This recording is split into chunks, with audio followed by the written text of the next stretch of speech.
হচ্ছে অন্তর্বর্তীকালীন সরকারকে এখন কেয়ারটেকার গভর্নমেন্টের আদলে নিতে হবে। বিশেষ করে আগামী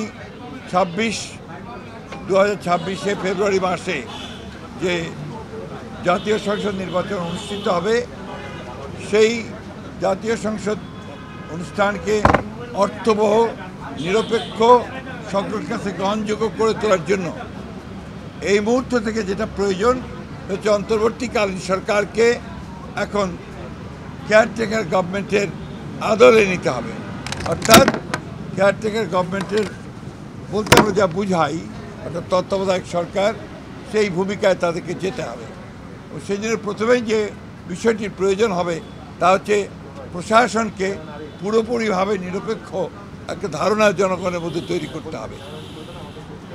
বিশেষ করে সেক্রেটারিয়েটে যারা এখনও আছেন, যাদেরকে চিহ্নিত ফ্যাসিস্টদের দোষর বলা হয়, তাদেরকে সরিয়ে সেখানে নিরপেক্ষ কর্মকর্তা দেওয়ার জন্য আমরা বলেছি যে প্রশাসনেও, জেলা প্রশাসন বিশেষ করে, সেখানেও একইভাবে ব্যবস্থা গ্রহণ করতে হবে। এবং আমরা কিছু কিছু কথা বলে এসেছি যেগুলো আমরা মনে করেছি যে তারা এখনও সেই পুরনো সরকারের, ফ্যাসিস্ট সরকারের স্বার্থ পূরণ করছে, তাদেরকে অপসারণের কথা আমরা বলেছি। আমরা সেই সঙ্গে পুলিশের নিয়োগের ক্ষেত্রে বিশেষ করে যে সমস্ত আপনার নতুন করে নিয়োগ দেওয়া হবে বা আপনার পদোন্নতি দেওয়া হবে, সেই ক্ষেত্রে একদম নিরপেক্ষ অবস্থা নেওয়ার কথা আমরা বলে এসেছি যে বিচার বিভাগে, বিশেষ করে হায়ার জুডিশিয়ারিতে এখনও যে সমস্ত ফ্যাসিস্টদের দোষর আছেন তাদেরকে সরিয়ে সেখানে নিরপেক্ষ বিচারকদের দেওয়ার ব্যবস্থা করতে হবে।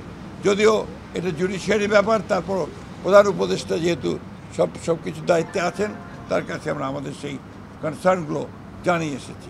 এবং সরকারকে সম্পূর্ণভাবে নিরপেক্ষতা বজায় রাখার জন্যে সরকারের মধ্যে যদি কোনো দলীয় লোক থেকে থাকেন, তাকে অপসারণ করার জন্য আমরা দাবি জানিয়ে এসেছি। এটাই ছিল প্রধান মূল কথা। Thank you.